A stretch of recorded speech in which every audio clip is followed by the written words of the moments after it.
Assalamualaikum warahmatullahi wabarakatuh. Akkam jirtu hordoftoota keenya kanneen channel Afrikaa Samsung irratti nuufdutan egaa nageenya keenya bakka jirtan hundatti isin qaqqabu. Tole egaa hordoftoota keenya barnoota keenya kanarratti walitti deebinee jirra. Egaa barnoota keenya kana keessatti sooftiweera bilbila keenya update godhuun faayidaa maalii qaba?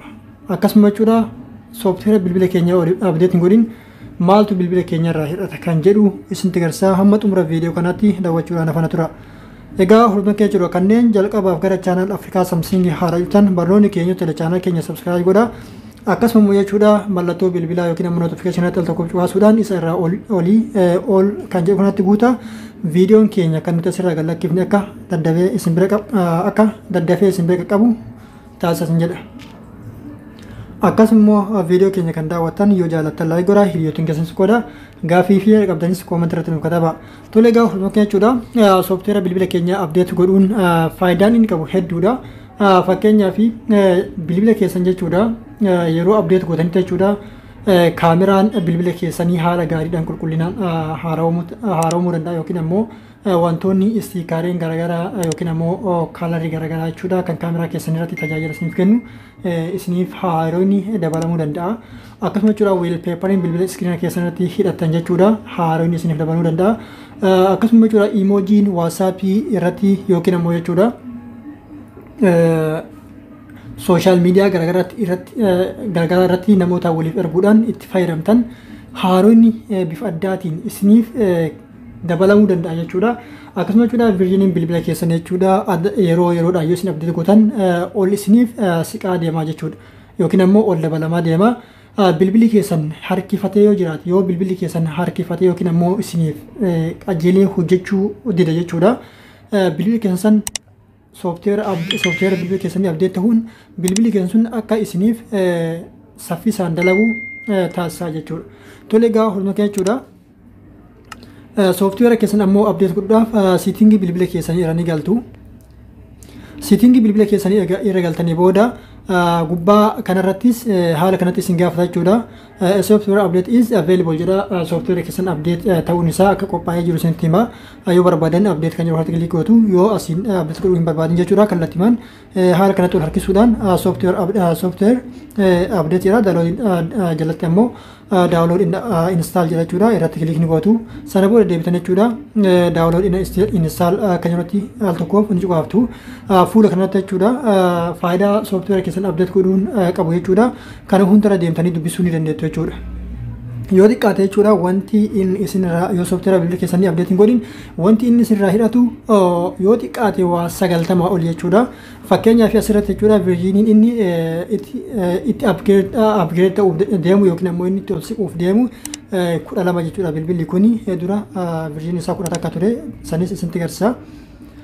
Akkasuma jechuudha wantoonni garaagaraa privacy bilbila keessanii fi akkasuma precision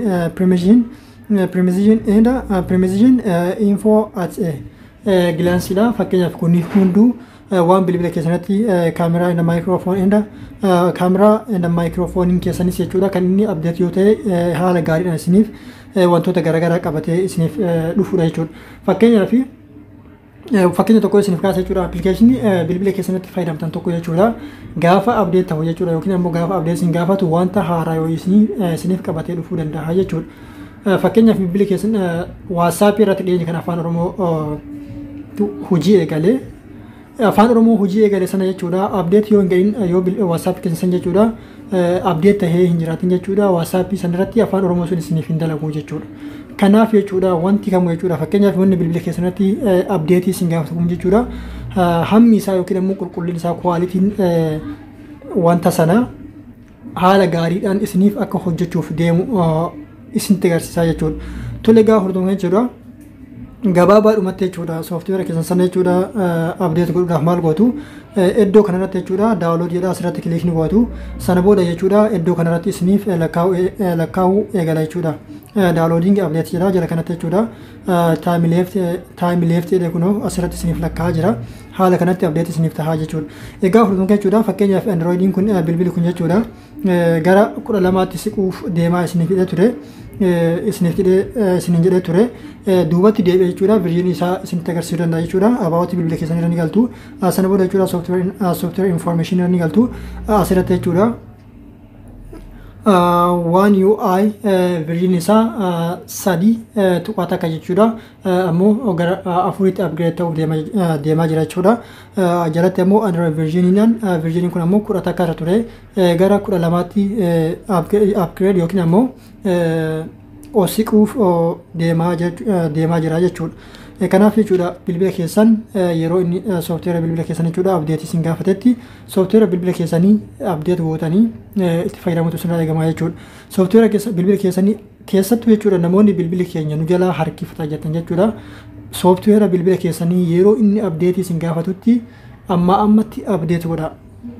Bilbilli keessan sun jechuudha akka inni bilbili keessan sun hin harkifanne isiniif taasisa jechuudha. Tole gaafa fudhatan jechuudha viidiyoo keenya kanarraa waa hedduu baratan jedha abdii qaba. Hanga barnoota biraatiin deebinee ol geenyutti waan nu daawwattaniif galatooma yeroo gaarii isiniif haa ta'u.